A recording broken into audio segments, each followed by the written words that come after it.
and welcome to Trashy Trashy, where we take a dumpster dive of this week's trashiest news stories and a look at every garbage person. My name is Erica, and I'm your host. Hi, my name is Cassandra Cardenas, and I am your other host. Yes. Cass, why are you trash this week? Well, I was in Burbank, which is, I don't want to call it my hometown, but I did go to high school there. Spent a lot of time in the Valley girl. And I was on Hollywood Way in Chandler, driving.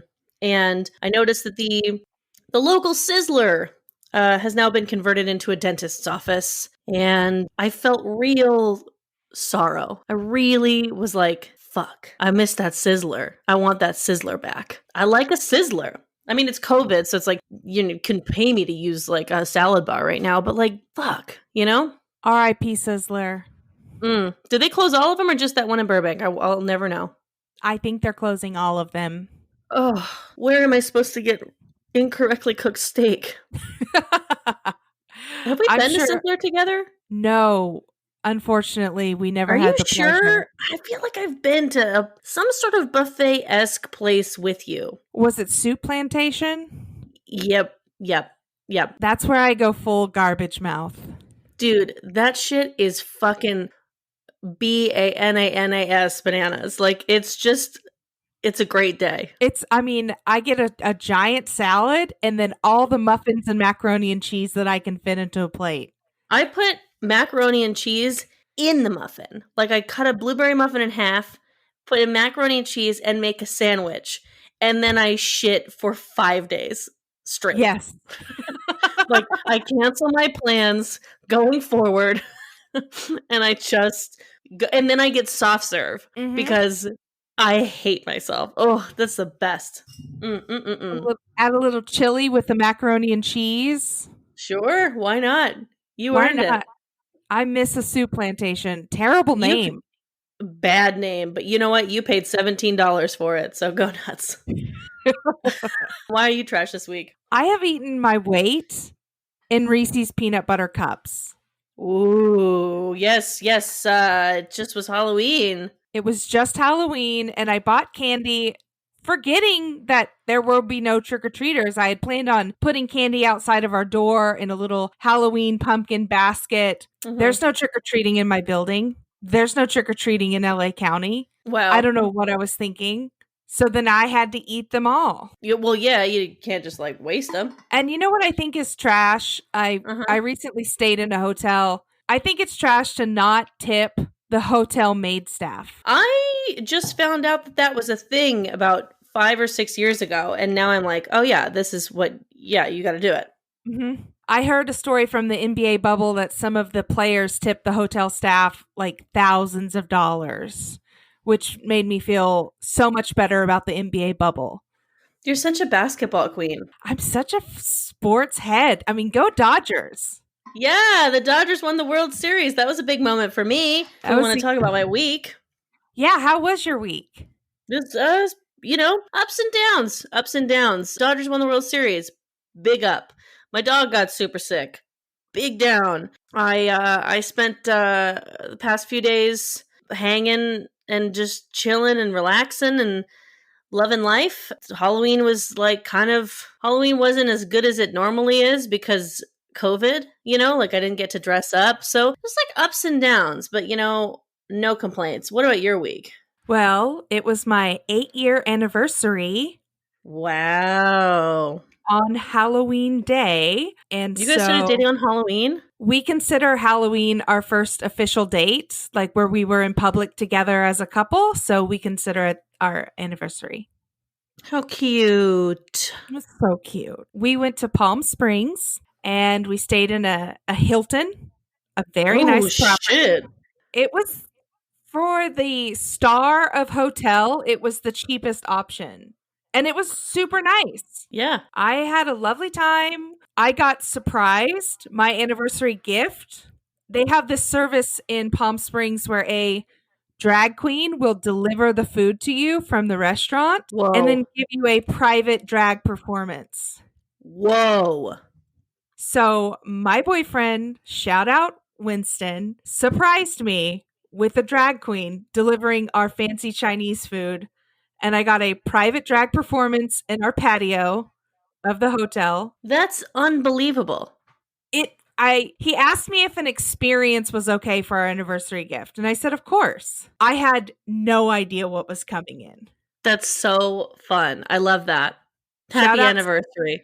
Thank you. Shout out to Rosemary Galore, who was the beautiful drag queen that gave me a private performance. Mid-performance, the sprinklers came on. Oh my God. As if the hotel were to say, no, get away. Oh my God. So what did Rosemary do? Like a pro, just rolled with it. Just took Fuck two steps back. Just took 2 steps back, and it was back in it. Oh, that's so cool. It was awesome. It made me think about relationships and commitment, and it made me think of our first story. Yes. So, according to MSN.com, an Australian couple who have been obsessed with Subway since they met 7 years ago have tied the knot with the restaurant's famous subs and cookies, as well as a themed cake. Oh, man. You know, I liked this last week when it was Dunkin' Donuts, but for some reason, I don't like this. The couple said I do on October 10th in Sydney, surrounded by 100 of their closest family members and friends, as well as a third member of their relationship, What? Subway. Oh. Oh my God. Subway's been part of our relationship for as long as I can remember. We often grab Sunday each week as our choice of takeaway and have even eaten it on our anniversary before, says Grace Tran, who is the female in the scenario. This COVID is making weddings really shitty. I know people who have had to downsize their weddings so significantly. I know people who have had to postpone. I myself had a canceled one, however, nothing to do with COVID. Canceled way before COVID, but technically part of this year.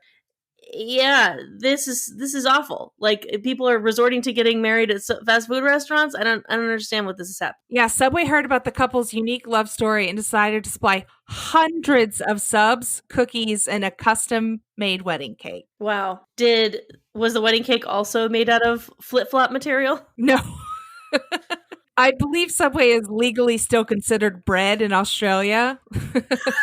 I'm not trying to hate on Subway. I think anyone who listens to this podcast knows if I'm eating too much Subway, we need a wellness check on Cassandra, because it is my depression food of choice. But yeah, this is, I don't like it. You know, I normally say like to each their own, but I'm going to agree and say that I don't like this. Yeah, I don't know why it's like, because like the last story we did, the couple met at Dunkin' Donuts because she was the manager at Dunkin' Donuts and he was a regular. Something about that sits better than just this couple. They're like, no, we just really, as a group, fuck with Subway hard. We eat Subway all the time. Yeah, we go there. It's their anniversary dinner of choice. It's not mine, but every love story. He says, can I make our anniversary gift an experience this year? And she goes, sure. And he goes, great. That'll be a foot long on the sweet chicken teriyaki. Oh, that's okay. That's okay. Speaking of 4 weddings and a funeral, according to mirror.co.uk, a man arrives at his birthday party to find that his boyfriend has thrown him a surprise funeral. What? That's insane. Yes, so 33-year-old Eli McCann thought he was walking into a celebration dinner, and it turned out to be his very own funeral. His boyfriend, now husband, Skylar Westerdahl, had come up with the quirky idea to throw a funeral because he felt that people shouldn't have to die in order for their friends to say that they loved them. You know what else works? Just warning everybody, hey, so we're going to go around and we're going to say why we love Eli. Yeah, we don't need to throw a fake funeral. We're just going to be expressive human beings with healthy emotional boundaries. Skylar decorated a friend's house for the occasion, creating a fake casket made out of an ironing board and pillows. And he also hung up photos of Eli around the place and arranged for all the guests to dress in black. And then to make things even more realistic, Skylar also instructed people to ignore Eli during the funeral as if he were actually dead. This left Eli to pretend he was a ghost secretly watching over the proceedings. I would just start masturbating because you're a ghost. I'm not here. You can't see me. Keep saying nice things about me. I'm dead now. 1 year for Halloween, I went as the deceased, and I carried around a large photo frame that said, my age, like my birth year, the death day, and my name, and said in memory. And then I passed out little, what is it at a funeral when you get the piece of paper that says things about the obituary? Oh, like the program? I passed out little obituaries about my life to everyone that asked what I was. Where was I there? Have I? You were. I was. That sounds so familiar. I was really drunk though. Not as drunk as some people, but pretty drunk. What the fuck was I? You were like old lady. Yeah, I dressed up as an old Cuban lady. I dressed up as my grandma. I remember now. That was one of my last minute Halloween costumes. I don't put a lot of thought in my Halloween costumes. I just make them happen. Mm-hmm. We celebrated Halloween last night. We're staying with my boyfriend's family, and we drew names out of a hat to do couples costumes. And I drew his brother. So he went as an elf from The Hobbit, and he went as a dwarf from The Hobbit, and I went as an elf from The Hobbit / Lord of the Rings. Got it. The Tolkien-esque landscape, and it was a lot of fun. I didn't dress up at all. I had like a spooky shirt on. I had like my shirt had like cats and moons on it, and I had like pumpkin earrings, but no costume. Everyone dressed in costume at this Halloween celebration that we had last night, and it was really fun for the kids. Yeah. Mm-hmm. Oh yeah, I wasn't around any kids, so that's probably part of it. Yeah, that's totally fair. They couldn't go trick-or-treating, so we had a in-house scavenger hunt, and everybody got a treat bag, and it was really nice. How sweet. It was very nice. So just back to this story, Eli said, okay, this happened in 2017, I guess. Odd that they're just now reporting on it. Or maybe I'm just reading this wrong, but Eli recalled the bizarre day in 2017 saying, he told me we're going to a nice dinner, so we needed to dress up. 20 minutes later, we arrived at a friend's house where I could see all the windows were blacked out with curtains, which I thought was odd. He said we need to stop inside and say hello, so I got out of the car. As soon as I walked in, I saw about 15 of my friends all dressed in black, sitting in chairs pretending to softly cry. My husband immediately took a seat, and a friend in a priestly attire stood and welcomed everyone to my funeral. They all pretended they couldn't see me or hear me throughout the entire service. After I realized they were ignoring me, I just sat on one of the chairs and watched the service. It was so charming and funny and morbid, and I loved every second of it. It lasted about 30 minutes and featured a slideshow of photos set to Bette Midler's classic Wind Beneath My Wings. Okay, honestly, I think that this would actually make me cry. I agree. I would probably start bawling. Well, because it's like, we know it's a funny, it's his funeral instead of his birthday, but it's like, all that does is make everyone think, what if he was dead, you know? Yeah, the morbidity sets in, and you start to really think about, like, what happens when you do die? You don't get to hear any of this anymore. Totally. Jesus. Hey. Whatever. We'll never die. Speaking of never dying, according to RollingStone.com, you better watch out. You better not cry. You better not pout. I'm telling you why. Santa Claus has early access to the COVID-19 vaccine. Well, at least that's how it would be if Michael Caputo, one of Trump's HHS assistant secretaries, had his way.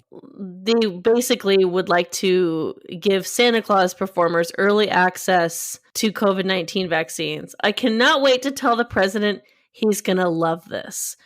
Who the fuck is our president? Of all the things that I can picture our president Trump loving, knowing that children would gain joy from sitting on Santa Claus's lap is just not one of the things that come to my mind. It just didn't. Yeah, it's like I didn't think about it. Like maybe if he was like, oh, I'm going to give vaccines to all like the Santa Claus themed Rockettes, you know, yeah. Maybe that.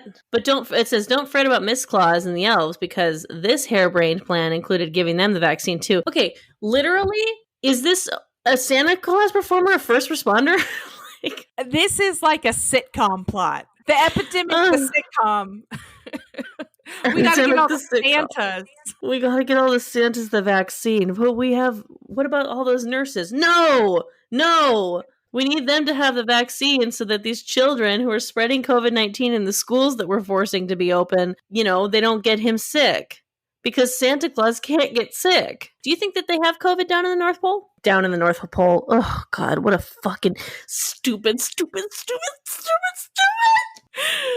I don't know if it's up in the Arctic yet. I don't know if it's gotten that far up. I mean, this thing spreads like crazy. Why not, you know? I picture Rudolph just telling everybody that it's a hoax. And he's like, believe in me. Remember when you thought I couldn't fly? Hey, Believe I'm the me. most famous reindeer of all. And if I say no masks, it's no masks. You hear me? Do they have a song about Blitzen? No, you're a footnote in my song. Dasher knows what I'm talking about. Dasher's like, hell yeah, Rudolph. Then he's got like an AK-47.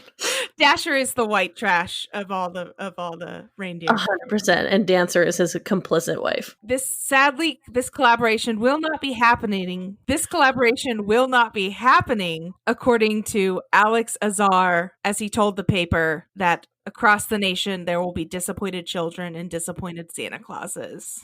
What a bummer. I'm not kidding you. If I found out that they were giving this vaccine to Santa Claus performers before just making it available to the public, I would probably riot. I would sign up to be a Santa Claus. Well, that's too smart, Erica. I could be a convincing Mrs. Claus. I think you could be a convincing Santa Claus too. I feel like you commit, you know? Is that... Oh, yeah. No, okay. I'll take that. It wasn't an insult. It wasn't an insult. Oh, what did we say, Mrs. Claus? I was really thinking Santa. I'm just saying, you can be anyone you want to be. You could even be an elf. So much. I've invested money in acting classes, so that makes me feel good. Oh, good. Like in general or recently? Just in general. I was an elf for Halloween, like a Lord of the Rings elf, and I was like, well, I'll be the cherub-faced elf that they never had, that they always kept hidden in Middle Earth.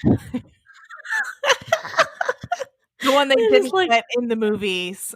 Orlando Bloom is like, no, you stay home. You stay home, Erica, and make the soups. But I want to be with all the pretty elves. No. I want to see the ring. Please let me see the ring. No, Erica, you make the soups. You're the soup elf. Please, I've got a bow and arrow. Erica, that's a spoon in a trash bag.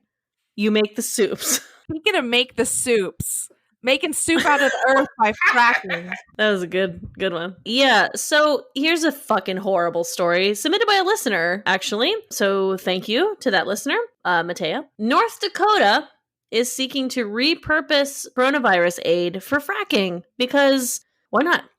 You know, why not? Yeah, they want to repurpose $16 million in federal coronavirus aid and spend it on grants to encourage fracking instead of using it to clean up abandoned oil well sites. So here's what's up. I don't like fracking. I believe we'd established either last week or the week before that means marrying a 16-year-old girl when you're in your 50s.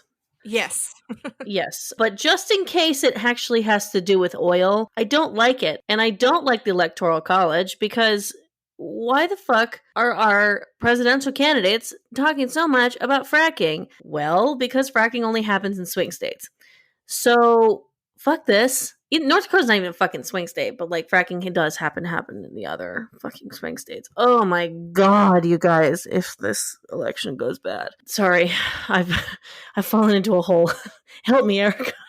Help me. Under the proposal, the North Dakota Emergency Commission will consider oil companies would be eligible for $200,000 in reimbursement per well site they complete. They could use the money for acquiring and disposing of water used in the hydraulic fracking process, in which water, sand, and chemicals are injected underground to crack rock and release oil.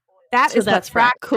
Cool. See, water, sand, and chemicals injected underground to crack rock and release oil. Which that's seismic activity. And the reason why we have a cracked porch, our concrete porch is cracked at my house in Oklahoma because of seismic activity due to fracking. Yeah, Oklahoma is getting has been just a shit ton of earthquakes because of this. Mm-hmm. But you know what? Gotta have that gas. Gotta have oil, right? Gotta have oil. Oh, one of the most satisfying parts of the pandemic was early on when oil prices are it was so in the negative, like barrels of oil, they couldn't fucking give them away because they were so useless. That was like one part of the pandemic that I was like, fuck yes, good. Look, I got a car. Okay, I pump gas. I get it. And I also understand that it's a lot of jobs for people, but like this shit is so fucking bad for our environment. And North Dakota, you have one of the worst COVID outbreaks in the world. Not the country, the world. And you're gonna fucking use your coronavirus money to do this? Yeah, the Sierra Club said it was totally inappropriate to put some of the $1.25 billion the state received under coronavirus rescue package towards fracking. A direct subsidy payment to oil companies to drill oil is outrageous, said Wade Schaefer, spokesman for the organization in North Dakota. Earlier this year, state leaders designated $66 million of the aid for plugging and cleaning up 380 abandoned well sites. Helms expects the state to finish plugging all 380 wells this year, but only complete cleanup work at about half the sites. Repurposing the $16 million will keep 500 to 1,000 people employed through the end of the year, he said. There's nothing inappropriate about using CARES Act money to create jobs in the oil service industry. Ooh, I don't like it. I don't care for this one bit. I don't think people should lose their jobs, but everybody is losing their job. So just because you work for an evil industry doesn't mean that you're better than me. Lose your job for the earth. Ba-da-da-da. Thank you.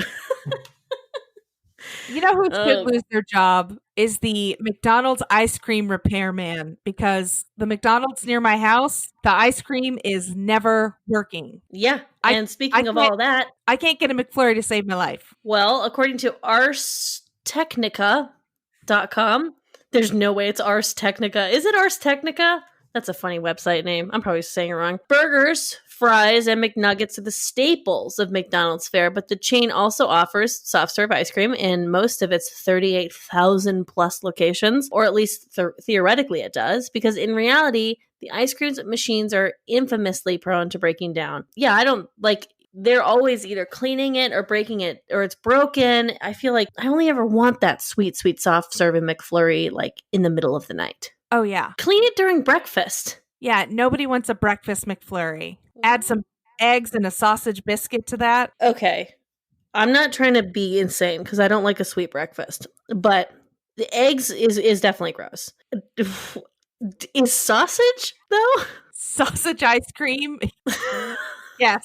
Hear me out. Hear me out. Hear me out. It's a salt and it's a sweet. So, like, yes, is the idea of meat in ice cream pretty gross? Sure.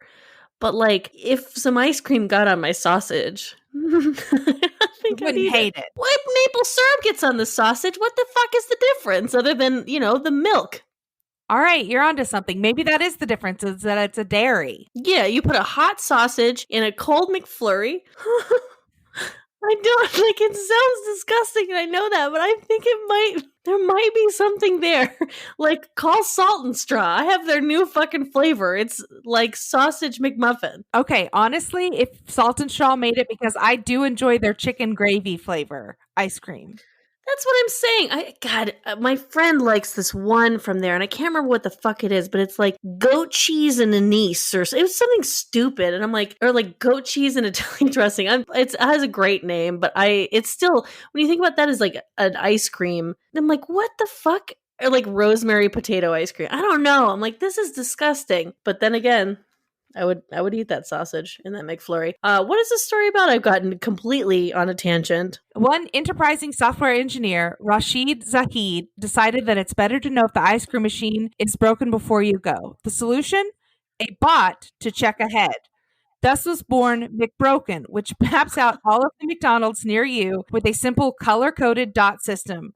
Green if the ice cream machine is working, and red if it's broken. Man, Rashid Zahid has been burned too many times. He said, I'm going to put this CS degree that I spent $400,000 on to work.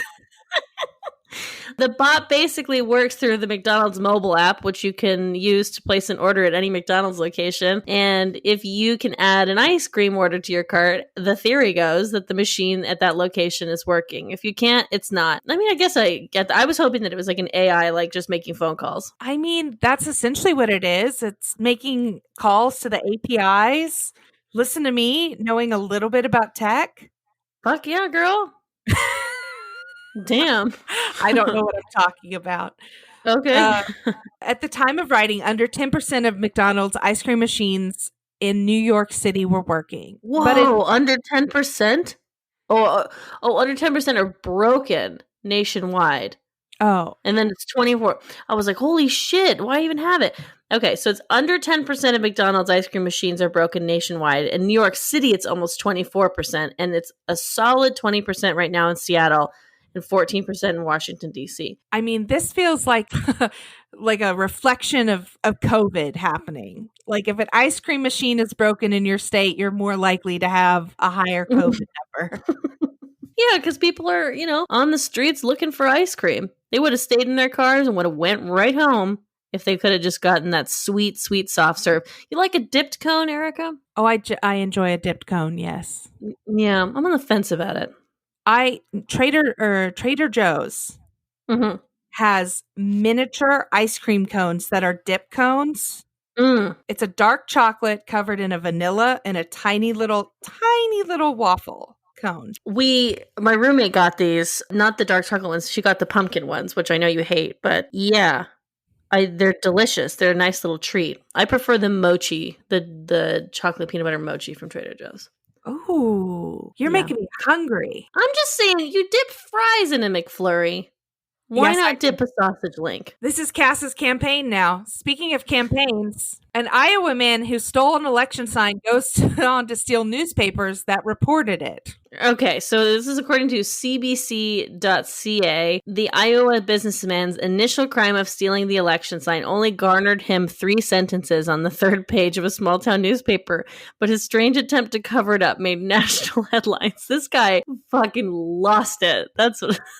He's like, listen, I did one bad thing, but nobody can find out about this thing. He's like, I just didn't fucking like the election sign. Pete D. Yeager's first name appeared in the September 2nd edition of the Dixon County News as part of a small roundup of local crimes after he was caught taking a Joe Biden sign from someone's yard, a charge he later pled guilty to. That same morning, the newspaper learned that copies of its latest edition had gone suspiciously missing at stores throughout the region. They said, our editorial decision at that point was just to treat the lawn sign theft like any other small crime, but then when the newspapers started disappearing, it kind of became a stranger issue. I suppose it's one of those cases writer Seth Boyles told As It Happens guest host Peter Armstrong. I suppose it's one of those cases in which the severity of the crime isn't what makes the news, it's the bizarre nature of the crime that made it news. I mean, this is how documentaries work. They go in looking for one thing. They say, I'm going to make a documentary about this guy who stole a Biden lawn sign. And then they start digging deeper and they're like, he has heads in his freezer. Yeah. The first time I smoked marijuana, I was 23 years old. Wow. I know, I'm such a square. I was with one of my best girlfriends and we were hanging out at these guys' apartment and she went into go make out in another room with one guy and I was left alone with a stranger and we decided to get high. We were listening to Led Zeppelin. It was sick. Perfect. But then I started thinking, I don't know this guy. This is a stranger. What if he's a murderer? Because I was high. So I casually thought up of this excuse. I need a glass of water. And he's like, yeah, the kitchen's right over there. And then I checked the fridge to make sure there were no heads, because that's the only way you can be a murderer is if you're storing heads in your freezer. You gotta find his trophies, and that's how you know if he's a serial killer. And then I found nothing, and I said, I guess this feels safe. So back in 2008, we had an election. A man named Barack Obama was running against a man named John McCain. And like I said, went to high school in Burbank. So I was in Burbank around 2008. And I, myself and my boyfriend at the time and another friend of ours, we just so happened to go on a little bit of a spree where we were stealing McCain signs off of people's lawns. And we didn't really have a plan. We just were taking signs. Because this is back when you could be a Republican or a Democrat and not have everything about you assumed. And I say that completely guilty and aware that if someone tells me that they're voting Republican, I'm making a lot of assumptions about you. And I think that I'm right to do so. I don't think that you're a white supremacist if you voted for McCain. So we're taking all the signs down in Burbank. It's a pretty conservative town. And my friend in the back seat, I drove a Scion, and he threw some water out the window. Like he was just emptying out a water bottle. Just like, shake it out or whatever. We did not know that the Burbank Police Department was behind us. And so they pulled us over. And I think they've changed it now, but back then it was like when you get your driver's license, for when you're 16 to 17, you're only allowed to drive alone. And then from 17 to 18, you're allowed to drive with other people so long as there's a licensed driver over 25 in your car. Like that's the technical rule. And obviously there's a curfew no matter what. So I was 17. There was no 25-year-old, whatever. We thought we were in deep shit because the Burbank PD got nothing better to do than to bust a bunch of high school kids. So they come up, they're like, was that alcohol? And we're like, no, it was water. It was water. Whatever. We're straight edge. Like, whatever. And they're shining their fucking lights in the car. And they get in the back of my little square car, Scion, and they see what had to have been 30 to 40 McCain signs. And they go, oh, you guys are the ones who are doing this. and we're like, doing what, sir? Like, I don't know. And they were like, all right, have a good night, and left. So we got really lucky that we had some Obama fan police officers. And then later that night, we were like, we got to ditch these signs because we might not get lucky twice. So we put all 30 to 40 of them on our friend's front lawn. And his dad was mad. You guys had hope. Yeah, we had a lot of hope. We had hope and we had change. And yes, we could. Oh, man, you guys were having a much better day than this pastor has been having. Yes, according to Fox News, which, interesting we're doing that. But you know what? The trash lives where the trash lives. So according to Fox News, a pastor dispels rumors that he was the man who urinated on a sleeping woman on a flight. It's been a weird day. What? That's a fun headline, but it's never fun to be blamed for something you didn't do. So basically, this pastor they thought that he peed on someone in a flight? Yes, so a popular pastor took to social media to disprove rumors that he was involved in a bizarre incident on a flight from Las Vegas to Detroit. Fox News previously reported that a woman flying from Las Vegas to Detroit on a Delta flight says she woke up mid-flight to a man urinating on her. No. While the man's identity has not been revealed, it was reported at the time that he had been identified as a pastor from North Carolina. Look, if you're on that nonstop from Las Vegas to Detroit, you're going to get peed on. Don't fall asleep. Don't fall asleep. 2 trash destinations, Detroit and Las Vegas. Yeah, you're flying direct and you're flying Delta? Look, I like Delta, but like one eye open on those flights. Because, God, imagine if she was flying Southwest. He probably would have been taking a shit. Yeah, no joke. The pastor posted a statement on his Twitter account. No joke. This isn't funny. This is no joke. If you don't want to get peed on, you don't fly direct Vegas to Detroit. Okay? Stop in Chicago. Somewhere a little bit more dignified if you're not in the market to get pissed on in the middle of a flight. A Dallas layover. Nothing wrong with that, okay? No one's going to get peed on. Yeah, go get a massage. Do whatever you're going to do. Enjoy your layover. Don't get peed on. And this goes, by the way, if you go Detroit to Vegas. This isn't just, a one-way street. I just have so many questions about just the nature of waking up and being peed on and on a plane in general. Like what that woman's mind must have been racing and just thinking about in that moment. You just don't know. It's just not what you expect. You should, but you don't expect it. Like at that point, the air marshal better get up and shoot somebody on that plane. If somebody pees on that, or it was the air marshal doing it because, I've learned that a lot of those people are not allowed to be in therapy or they lose their jobs. What? Talk about that. Apparently, you're not like if you're like working like the airline industry, whether it's like air traffic control or it's like a pilot or all these types of things, you're not allowed to be in therapy or like get any sort of like, prescription medication for like mental health issues because it just like they deem you to be unfit for the job.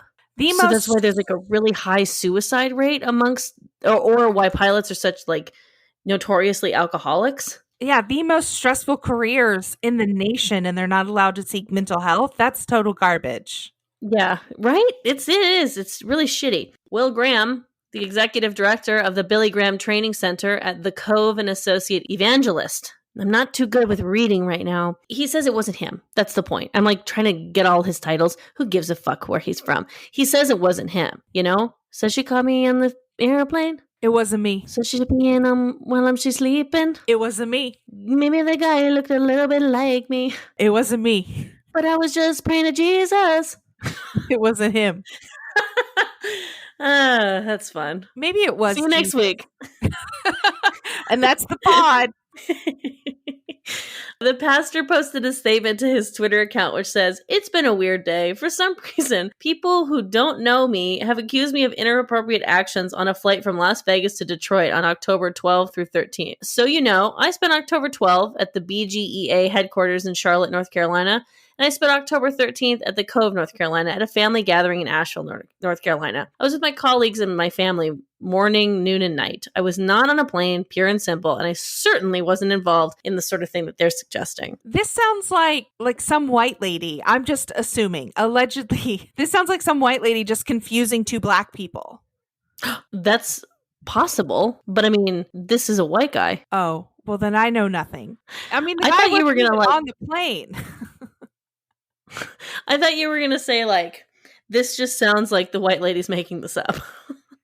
I mean, she got peed on somehow. I just don't know how. Well, maybe she peed on herself. Oh, have we ever thought about that, ma'am? Yeah. Did you pee on yourself and you're like, well, this is far too embarrassing. I need to press the flight attendant button and go, I was asleep and then a man was here and he peed all over my lap. Right? Just where my lap is. Nowhere else is wet. Yeah, it's unbelievable. He got like under the tray table and peed on my lap. This is the longest penis I've ever seen. Oh boy. Who was it though? Yeah, it's a mystery. That nonstop Las Vegas to Detroit is the Greyhound bus of Delta flights. I one time took a private jet airliner to Las Vegas. Mm-hmm. I went, Friday night at 5 p.m. It was the cheapest option. And so it was like a 20-seater plane, a private jet. And then on the way home, I took a Greyhound bus. Ooh. I wanted to do it for the experience of it, just to say I've taken a bus home from Vegas. Let me tell you, that was the roughest bus ride of my entire life. How long was it? Oh, it was close to 6 hours. God, because they like stop and shit, don't they? And my phone the day before, I dropped it in the pool. And so my phone wasn't working. So I did 6 hours high on edibles without a phone. Oh, on a Greyhound bus? On a Greyhound bus. People's like heads get chopped off on Greyhound buses. Like, I'm not exaggerating. I know what story you're talking about. Yeah. That mentally ill. Yeah. Oh boy. I was about to take the Amtrak down to San Diego next week.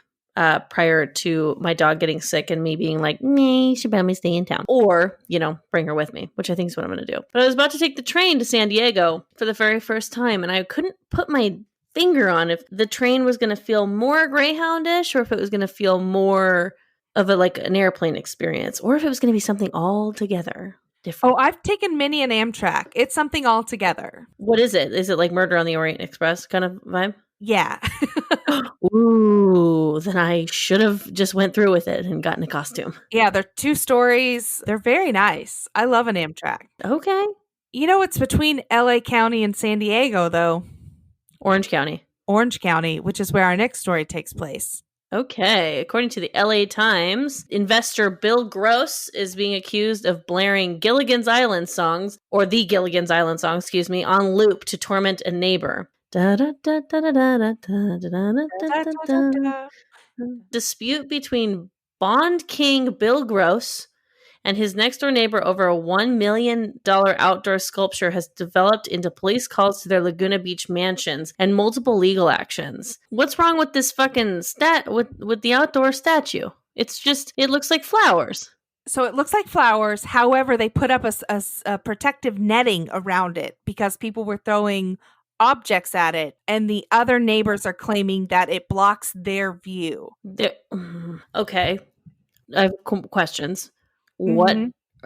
Who's throwing shit? Ruffians, teenagers. Well, then this neighborhood must not be that nice. I think it's just bored rich kids looking to do shit. That's fair. I wouldn't know. I'm looking at the picture, and the net does not look good. That's for sure. Maybe put your fucking fancy ass glass sculpture in your backyard.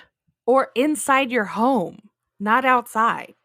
Well, Erica, it looks like flowers. I don't give a shit. It's just boring rich people stuff. That's true. Should we move on to the next story? No, I'm just kidding. Boring rich people stuff. Can you think of a song that you would have to hear over and over and over and over and over again that would make you take down your boring rich person glass sculpture? My first thing that comes to mind is the Gummy Bear song. What's that? Oh, I'm a gummy bear. Yes, I'm a gummy bear. Gummy, gummy, gummy. Oh, okay. Never heard that in my life, and I'm going to just go ahead and say it on the podcast. Erica wrote that song. She's making it up. I sound insane. Oh, I'm a gummy bear. Gummy, gummy, gummy, gummy bear. No, you're nailing the tone. You're nailing it. I can't believe you haven't heard this song. So it's... No. Yeah, there's this Gummy Bear song that I used to play for the kids that I would babysit and nanny, and they eat it up. Sure. Okay. What about you? What song would you have to hear? Probably something by Tool. Oh, like Schism? Yeah. Because I don't respond well to like that aggressive, like white male, like rock, you know? Mm-hmm. I'm a piece of shit and everyone knows it and so I know it. Like that's like that kind of attitude that goes along with Tool. So I feel like anything by Tool, like just played over and over again, I would probably lose my fucking mind. And heroin. White male rage. Yeah, white male rage. Heroin. Yeah. So this glass structure is nearly 10 feet tall. Mm-hmm. And it's by the same guy who created the ceiling of the Bellagio in Las Vegas. Again, this is just boring rich people stuff, and they're both trash. Yeah, one of them is a bail bondsman, and then the other one is some dick with 10-foot glass sculptures. Yeah, they say that the netting is obscuring their view of trees and nature, and that the palm frond caused $100,000 in damage to the sculpture. Oh gosh. Well, I think everyone involved is trash. Yeah, gosh, I really hope they get it figured out. I hope they're okay. You know what I've always said is that money can't buy you taste, and that goes for our next story. Yes, according to the New York Post, a young couple who ordered an $18 bottle of wine at the popular Soho Brasserie instead got served a $2,000 bottle meant for a table of businessmen who didn't even notice, and they ended up drinking the cheap stuff. Here's the thing about wine. There's good wine and bad wine, but bottles that cost more than $50, there is like no true difference in taste. Like sommeliers are bullshit. Wine tastes like wine. I think this is hilarious. Yeah, I mean, this is like some American Psycho type shit to me. Like, because that's a fucking move to get a $2,000 bottle of wine. You don't even know what the fuck you're ordering. It was a 1989 Chateau Mouton Rothschild Bordeaux and a budget Pinot Noir that got mixed up. I mean, if I was the young couple who was expecting an $18 wine and I got served some Chateau Mouton Bordeaux when I wanted a Pinot Noir, I'd be like, what the fuck is this? Yeah, I ordered a Bordeaux, not a Pinot Noir. Or vice versa. Vice versa. Identical decanters, so that's how that mix-up happened. But at the time when Manhattan Eatery still sold $18 wine bottles. I don't get that. The two wines got switched up. The managers accidentally delivered them to the wrong tables. The Wall Streeters had ordered the Bordeaux for himself, and three men tasted the cheap Pinot Noir, fancying himself a connoisseur of wine, praised it for its purity. Oh, what a dick. This is what I'm talking about. It's the American Psycho shit. So then when did they find out? When we learned of the switcheroo, we were thrilled. The young couple was ecstatic by the restaurant's mistake and told them it was like the bank making a favor in their error. Neither party had sour grapes, according to the restaurant owner, who said that he chose to eat the cost of the mistake. Wow, really? Why? I would Why have not just let it go? take that to my grave. What is the markup on a $2,000 bottle of wine? Like because the markup on wine at restaurants is already high. I wonder how much that bottle is actually worth. Mm-hmm. But I agree with you. I mean, once wine starts, I mean, look, I know the difference between good and bad wine. It's just also comes down to like what you like. You know, if you like the taste of Yellowtail, then that's good wine for you and fucking awesome for your pocketbook. Yeah, it's very subjective. Yeah, but I mean, yeah, after $50, you can give me a $50 bottle of wine and a $200 bottle of wine. Might be hard to tell the difference. I think it's more just like a flex. Oh, it's for sure a move. Like this Wall Streeter wanted to ball out for his friends and brag about his fancy taste in wine, and then he got served an $18 bottle of Pinot Noir and thought it tasted just as good. There's a documentary on Netflix that the name is losing me right now, but it's basically about this guy who like scammed like all these like rich people and sommeliers in like the 90s. Sour grapes. Sour grapes, great. And like one of the people who got like fucked over was one of the Koch brothers, and I was like, good. Fuck the Koch brothers. Truly. Well, Koch brother, one of them is dead. Oh, well, great. No loss there. Sorry. I don't have a transition to this next story because I'm mostly just surprised of its existence and I'm a little confused. It's not necessarily trashy. I just thought it was absolutely insane and needed to be talked about. Okay, so according to the NZ Herald, escaped cloned female mutant crayfish takes over a Belgian cemetery. This sounds like a sci-fi headline, but this is... Yeah, no, I read that. I read that right.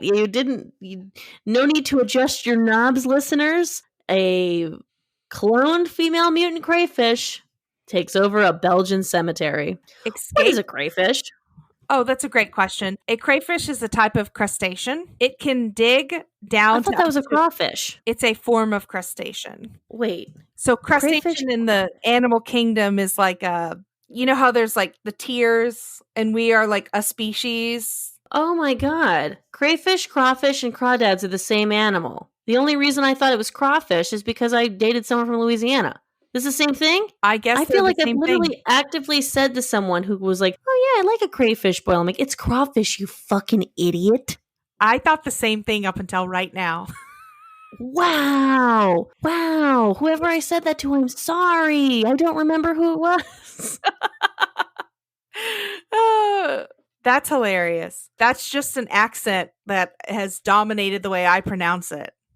Yeah, no, 100%. But now I know. And then crawdad is just the same. Okay, so hundreds of the duplicating crustaceans can dig down up to a meter and are always female. They pose a deadly threat to a local biodiversity after colonizing a historic Antwerp graveyard. It's impossible to round them all up. It's like trying to empty the ocean with a thimble, said Kevin Shears, the Flemish Institute of Nature and Woodland Research. Marbled crayfish, which travel across land and water at night and eat whatever they can, do not occur in nature and are banned by the European Union. Instead, the freshwater beasts, which are about 10 centimeters big and voracious, are thought to have been bred unscrupulously by German pet breeders in the 1990s.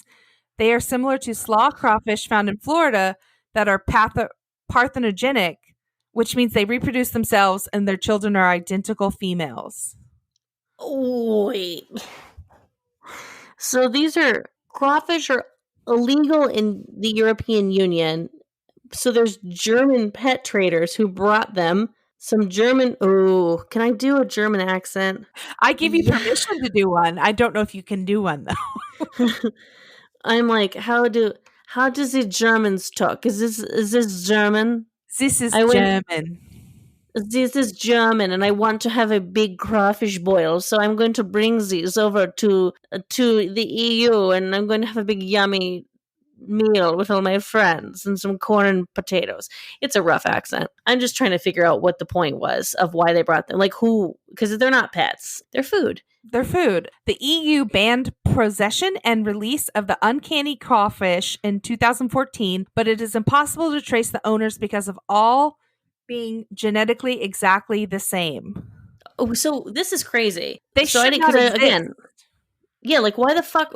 This is why I don't like the ocean. Too many mysteries. Too much mysteries happening underwater. So they can reproduce with themselves. Like that's like seriously sci-fi shit. Yes. Like, that's the stuff that nightmares are made out of. They've been compared to Dribbles, the fictional alien species in Star Trek that reproduces extremely quickly. I mean, this is nuts. And imagine having someone buried there. They're like, can't go visit grandma lest you want the crawdads nibbling at your toes. Mm-hmm. Mm-hmm. And that's like almost went to it like a sling blade. Yeah. Mm-hmm. Uh-huh. Real nice. I had it with butter. Mm-hmm. Yeah, mama buried over there in Belgium. Can't go visit her though. Crawdads done eat her body. Done eat her in the ground. That's just insane. Speaking of in the ground. Nice. According to consequencesofsound.net. Oh my God. Is that Erica's favorite website? A Trump rally turns into Firefest 2.0 after thousands of people are stranded in the cold. You're kidding me. This is exciting news, everyone. At least 30 people. This is fucked up. I shouldn't have said that. Oh, well, I did. At least 30 people are required medical attention as the temperatures plunged into the low 30s in Omaha, Nebraska. At least 7 people were hospitalized and 30 were treated at the scene. It seems that they were bussed out to the venue, but then the returning buses never came. Oh no, there's like so many elderly people. That's so sad. But also like, imagine you went to this, okay? Mm-hmm. You made that choice. Mm-hmm. You know, you're like, this is Nebraska, go Cornhuskers. I'm going to get on this bus. I'm not going to wear a fucking mask. I'm going to go to this Trump rally. Mm-hmm. Then you're attending a super spreader event, of course. You get COVID, for sure. But you don't know that yet. Because first, you have to be abandoned by the buses who don't pick you up, and you're cold, and you're old. The temperatures plunged into the low 30s, and they had to walk close to 3 miles back to the parking lot. I mean, it's not funny. It's not funny people got hurt, but it is trashy that your event was planned so poorly that you just didn't return busing for people. You think they'll vote for Biden? No. I saw a lady wearing a t-shirt the other day that said, "My son died of COVID-19, but I'm still voting for Trump." What the fuck? It was like handmade with Sharpie. Like it's not like mass production. She wrote it. She wrote it in Sharpie on her shirt. Oh no, that poor lady. Oh boy. Speaking of poor, do you think you could afford an Airbnb for about $45 a night? Well, it depends on what the service fees are and the cleaning fees, but go on. Mm-hmm. Last week, we covered the story of the cannibals and the volunteer castration. The cabin where this all took place is now listed on Airbnb, and you can book the castration cabin for $45 a night. I mean, is this real? This is true. The listing was taken down, but it was up for a brief period of time. Who's doing that? Who's like, oh yeah, I would like to stay there. I know that this guy used to like cut off dick and balls and eat them for a light lunch, but yeah, I don't know. I really want to go to Oklahoma, and this is the cheapest option. Well, Bobby Allen and Thomas Gates, who allegedly performed the surgeries, need to raise money for bail. So it's probably them putting it up. Are they in jail though? Yes. So they have illegal cell phones. I think it might have been put up as a joke, but it was listed on Airbnb as captured by thelostogle.com. That's bananas, and I love it. Speaking of bananas, according to New York Post, Oregon's health officials, they dressed up like clowns to announce the COVID-19 death toll. A senior Oregon health official is going viral for dressing up like a clown and announcing the latest corona death toll. Claire Posh, a senior health advisor for the Oregon Health Authority, wore white and red face makeup along with a red tie and a polka dot shirt in a somber video announcement. She said, as of today, there have been 38,160 cases of COVID-19 in Oregon. That was I was honking my nose, with 390 new cases being reported today. Sadly, we are also reporting 3 deaths today, bringing the statewide total for COVID-19 related deaths to 608. And then she sprayed water out of a flower and got in a car with 12 other doctors dressed like clowns. Just kidding about all that other stuff. It was only when she cut to fellow senior advisor Shimi Sharif, dressed as a cuddly animal onesie that she said was inspired by the Japanese cartoon My Neighbor Totoro, that it became clear that the costumes are part of discussion on celebrating Halloween safely during the pandemic. Oh.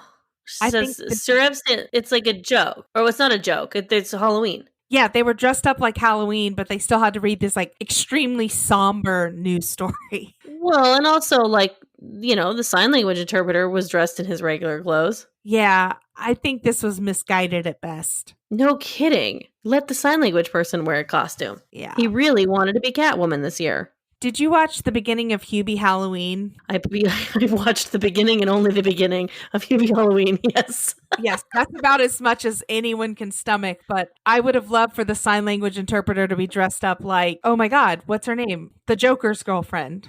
Oh, Harley Quinn. Harley Quinn. That would have made this news story just a cherry with a kiss on top if the sign language interpreter was dressed up like Harley Quinn. Either that or people were like, oh, so they're both dressed as clowns, but that guy thinks that a clown makeup looks like Harley Quinn.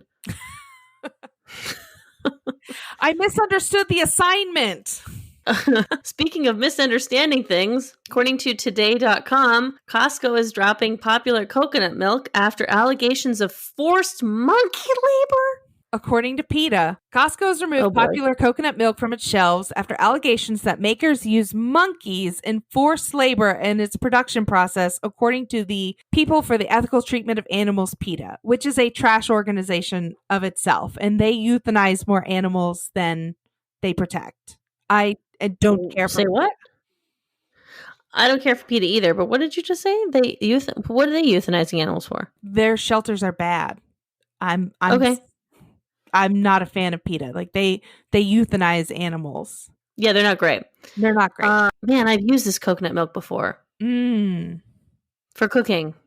Yeah. I didn't know that it was monkeys being forced to go and get it. So it's common for monkeys to be used in coconut production. Thailand is the only country where it still occurs. So if you get coconut milk from Malaysia or Indonesia, it's probably not from coconuts picked by monkeys. And even the tourism authority, this is all in Thailand, they advertise farms where you can watch monkeys in coconut picking competitions. So, yeah, I mean, I think this is like, it really comes down to like how you feel about animal labor. Like we ride horses, we milk cows, oxen pull carts that plow fields. Why can't monkeys farm coconuts? So you're saying that you're for animal labor? Yeah, I am. Wow. I'm taking a bold stance on this podcast. I'm for animal labor. I mean, you're a farm queen. You grew up on a farm.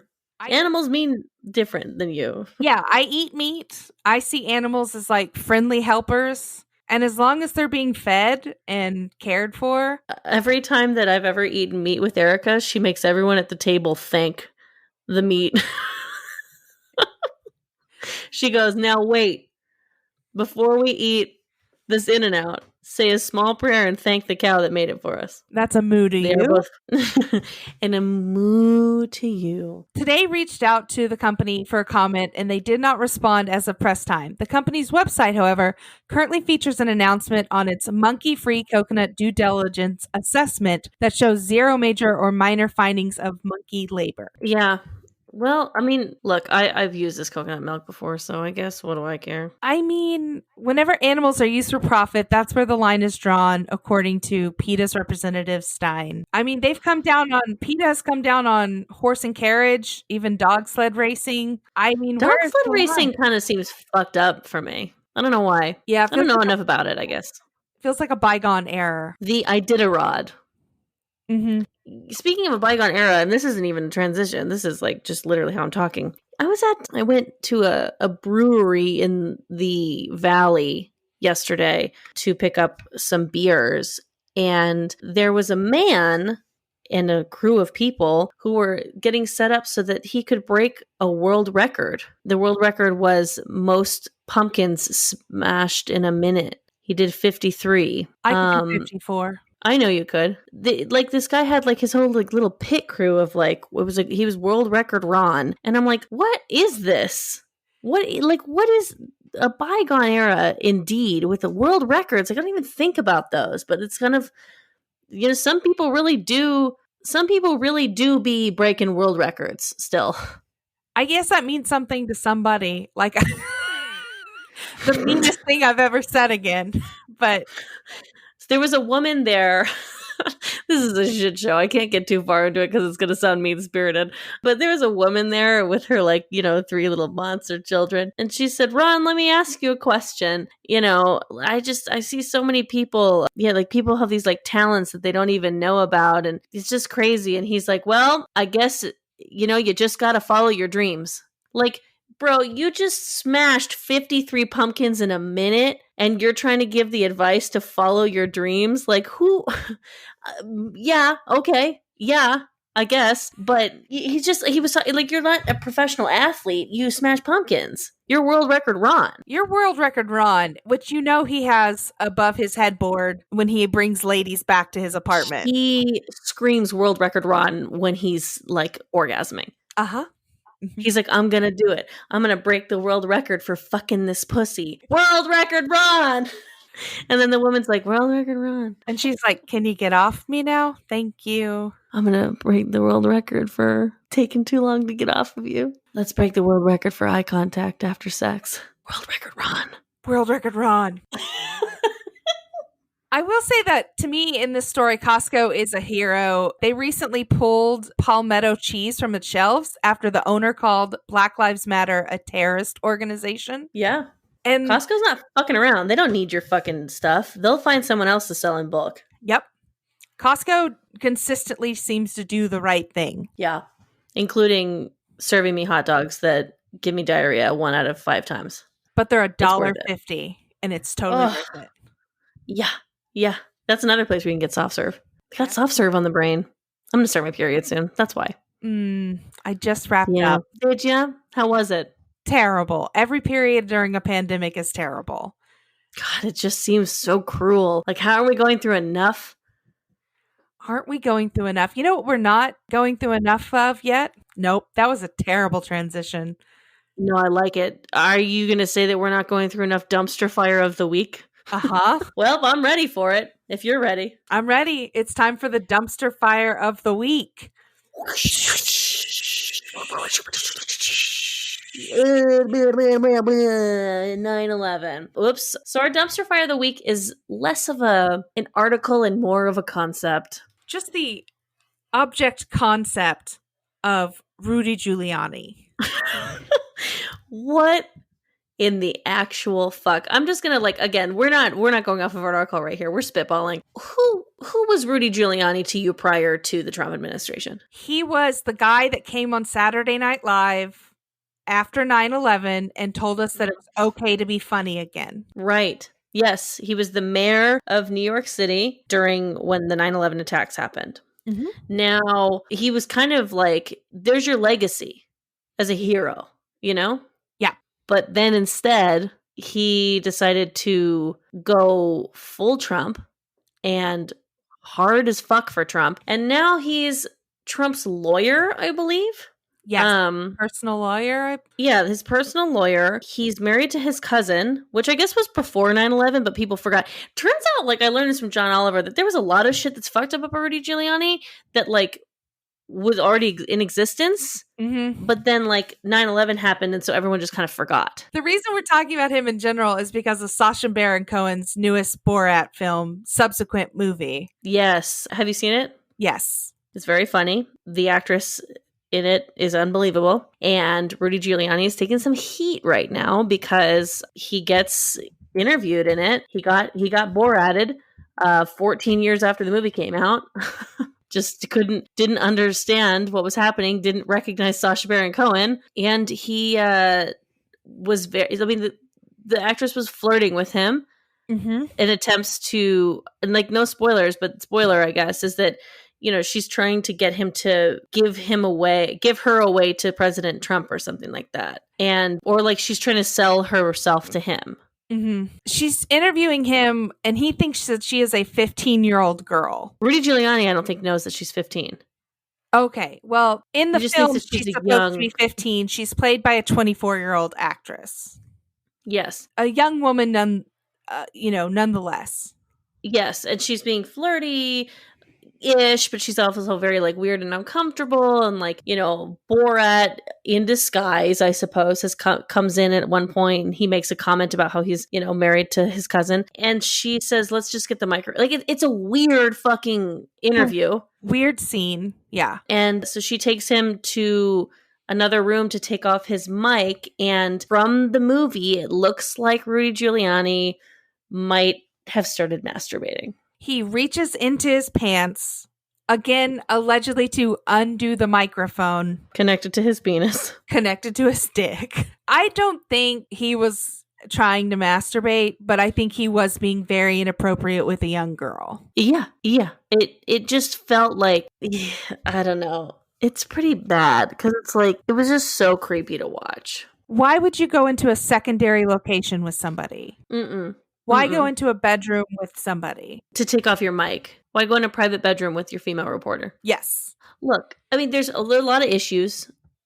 I would say that there's an element to that kind of felt like, they kind of set him up, for sure. Yes. A little bit of entrapment, for sure. But Rudy Giuliani is a piece of shit, so I don't care. He has also butt-dialed reporters before. Yeah. He's just a total fucking lunatic. Like, he's just insane. Yeah, he's garbage. He's a garbage person. And yeah, I mean, he had that 9/11 moment to be a hero and just decided, fuck it. So, I mean, he's going to go down in history as a bad man. As one of Trump's lackeys. I mean, he was Time Person of the Year after 9/11. Yeah, I was a fan. Well, what else did we know? And I think that he ran for president for a second. Oh, did he? Yeah, I think maybe in 2007. I don't know though. The campaign trail? Yeah, he was on the campaign trail. And he was also the guy that was pushing the narrative that Hillary Clinton was secretly ill during her campaign. Which is just some hot garbage. Rudy Giuliani just fucking sucks. He is a dumpster fire of a human, and not in the good way. Yeah. In the stinky way. I completely agree. He's a dumpster that smells like shit. Yeah. Hey, Cass. What's up, dude? What are you hoarding this week? Okay, I'm hoarding The Queen's Gambit on Netflix. Did I already talk about this or not? I don't know. No, I did Monsterland last week. Okay, great. So there I am. I'm in bed. I got a TV in my room because I'm a fucking adult. And Netflix is like, check this shit out. And shows me the trailer for The Queen's Gambit, which isn't so much a trailer as much as it's just a scene. And I don't usually watch like dramas. I don't like avoid them. It's just not my thing. Mm-hmm. But I saw that trailer and I was like, all right. And I smashed through like 7 episodes of that shit in like 2 days. And like, do I think it's the best thing I've ever watched? No. But then on Friday, my therapist was like, hey, if you need something to kind of like, just kind of calm the nerves throughout the week, Netflix just made this show called The Queen's Gambit. I was like, I've seen it. And he was like, okay, it's based off this book. I haven't seen the show yet, but the book is so good. So now I'm going to read the book. I'm a Queen's Gambit head. It's about chess. It's a period piece about a girl who plays chess. Like, I'm just fucking into it. So Queen's Gambit on Netflix. Check that shit out. Okay. What do you got? The Mandalorian is back on Disney Plus. Okay. And it is so good. In the first episode, no spoiler, but Timothy Oliphant, the daddy of all daddies, plays like the town sheriff. And I'm like, yes, give that man a gun. Give that man a gun and give that man my phone number. He is the gun and you are his holster. I wouldn't know what to do if he talked to me. If Timothy Oliphant talked to you? Yes. I think I would genuinely pass out. I would let him kiss me for sure. He is a daddy of all daddies to me. He really is super hot. He's hot in Santa Clarita Diet. He's aging. He's like funny. Into like the hottest man. It's just crazy. He's aging perfectly. Yeah. See, I don't care for Star Wars, and I don't care you and your Disney, but I'm not gonna lie to you. Now that I know that Timothy Oliphant's on the table, it does make me a little bit more open if someone's like, hey, do you want to watch an episode of The Mandalorian? I'd be like, oh, maybe I do. Maybe just watch the first one and just see how it feels. Hop in on season 2. Just jump right in. No context. No context, no love for Star Wars, and just jump right in and watch Timothy Oliphant. I will. Are you getting rid of anything this week? Yes, I am getting rid of untoasted subs. Erica, come on. Toast a sub for me or get the fuck out. Erica, come on. Not from Subway, just any sub. I want it toasted. The answer is yes. What? Dude, if I had a name on my birth certificate that wasn't Cassandra, it would be Cold Sub. I'm Cold Sub Cardenas. I'm hot caliente curry sub, please. Wow. What happened? Who hurt you? Today I got a sub and it was not toasted and I requested it to be toasted. What kind of sub? A BLT sub. Well, yeah, you gotta have a BLT toasted. And it came cold. Oh, man. But like you ordered an Italian and you want that toasted? Let me get back to you on that. But with the provolone and the salam and the gabagool. The gabagool. I want it hot. Wow. All right. I've had a hot Italian before. Oh, yeah? Oh, wait. We're talking about sandwiches. Oh, man. What are you throwing away this week? I'm throwing out the President of the United States, Donald Trump. Yeah. Hot take. But I love it. We'll see how it goes. This podcast comes out on Monday. Voting day, the election day is tomorrow. And if you haven't voted yet, please vote. If you're one of our international listeners, thank you for listening. And hopefully we can stop making fools of ourselves here in America. Yeah, I'm throwing out Donald Trump. I really hope that we do it. And if we don't, I don't know. We'll talk about it next week, I guess. Canada's taking 400,000 immigrants. Are they? Yes. They have a special program where they're taking 400,000 immigrants. Ah, fuck, but I don't have any skills. Yes, you do. Which ones? Name a skill. Podcast. Yeah, Erica. Podcasting, exactly. I don't have skills. I can't do manual labor. I have no college degree. Canada doesn't want me. Canada wants everybody. Damn it. All right. You can find this podcast at Trashy Trashy Pod on Instagram and Twitter. And you can email us at trashytrashypodcast@gmail.com. Let us know why you're trash. Send us in stories. Hey, Cass. Yeah, Erica. Where can they find you? Oh, where can they find me? They can find me at Cass Cardenas on Instagram and Twitter. And you can find me every Tuesday night on the Nooner podcast on the Smodcast Network at 7:30 Pacific time, or just podded wherever you get podcasts. Where do they find you, Erica? I am at Iconic Erica Curry on Instagram and Gillygal on Twitter.